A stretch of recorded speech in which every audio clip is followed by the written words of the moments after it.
Breaking news చూస్తున్నాం. మంచు family వివాదం రచ్చ లేపుతోంది. ఈ కుటుంబంలో చోటు చేసుకున్న వివాదాన్ని సర్ది చెప్పేందుకు మంచు లక్ష్మి ప్రయత్నాలు ప్రారంభించారు.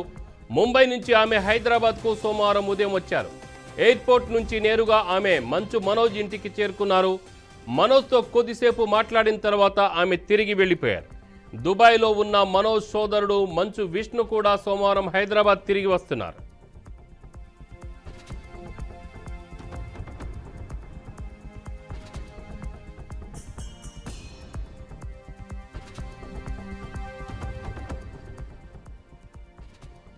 మనోజ్ ఇంటి బయట బౌన్సర్లను మోహరించారు. కొందరు విష్ణు తరఫున, మరికొందరు మనోజ్ తరఫున బౌన్సర్లు చేరుకున్నారు. ఆదివారం నాడు ఆస్తుల వివాదంపై మనోజ్పై దాడి జరిగిందని వార్తలు వచ్చాయి. అయితే తమ కుటుంబంలో ఎలాంటి వివాదం లేదని మోహన్ బాబు టీం ప్రకటించింది. కానీ మంచు మనోజ్ హైదరాబాద్లోని ఓ ప్రైవేట్ ఆసుపత్రిలో ఆదివారం వెళ్లి చికిత్స తీసుకున్నారు. ఆయన శరీరంపై గాయాలున్నాయని వైద్యులు గుర్తించారని సమాచారం.